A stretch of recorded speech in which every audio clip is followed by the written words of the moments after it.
Respond, as always, with language, and it's all about the mass.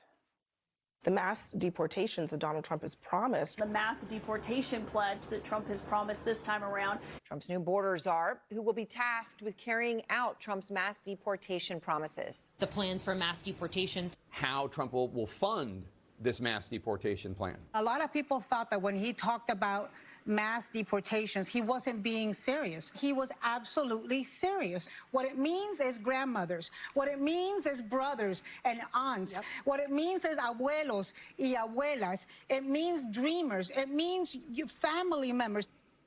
What's Spanish for chill pill? So I was noticing this all during the election cycle, that the media did not talk at all about Donald Trump's mass deportation.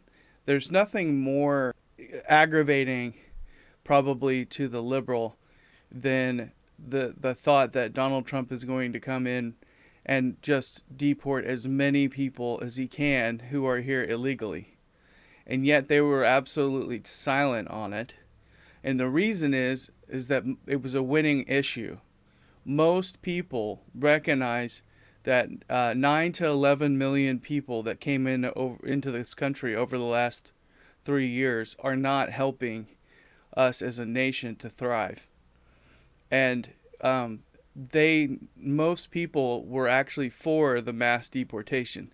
Now, what we're going to see over the next 3 and 4 years is the media will now start to talk about things which bothered them, but they knew to be quiet about because everyone used to agree with mass deportation. Otherwise, it would have been a huge media issue during the election. But they didn't say anything about it. And the reason they didn't is because they were hoping that people would not vote for Donald Trump. And if you had made a big issue about mass deportation, it would have actually got Trump more votes.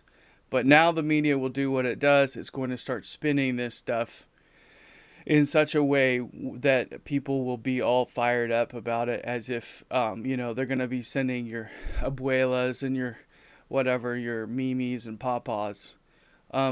Just because you're old doesn't mean you're not a criminal.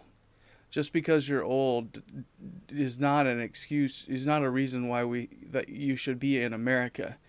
Ultimately, this government, if it's doing what it ought to, according to Romans 13, will be to punish the evildoers and to promote the welfare, the good actions of its citizens. And so allowing people to come into our nation unvetted and live their lives while everyone else is getting taxed not being taxed. And when they commit crimes, a lot of times they get overlooked in a certain sense. That is not justice. The government's role is to do justice. And I know there's a lot of Christians who think that that since the United States has so much wealth that it ought to share with everyone and just simply allow mass immigration, mass illegal migration and stuff to the United States. They're not actually thinking about it from the point of view of the role of government. The role of government is to uphold justice, and mass deportation will do that. The role of the individual is to show charity to others. But what about your neighbors who are not illegal immigrants? If somebody who has an addiction to cocaine or methamphetamines comes to you and asks you for $300 because they are hungry, I hope you're not going to give them $300 because you know that they may end up spending it on something which will ultimately hurt them. Ultimately, people should not break the law, and they should not be taking advantage of other people. Those are immoral actions. And while they have a duty in a certain sense to seek to get as much as they can in order to take care of themselves and their families, the government's role is not to simply give charity to people who are breaking the law.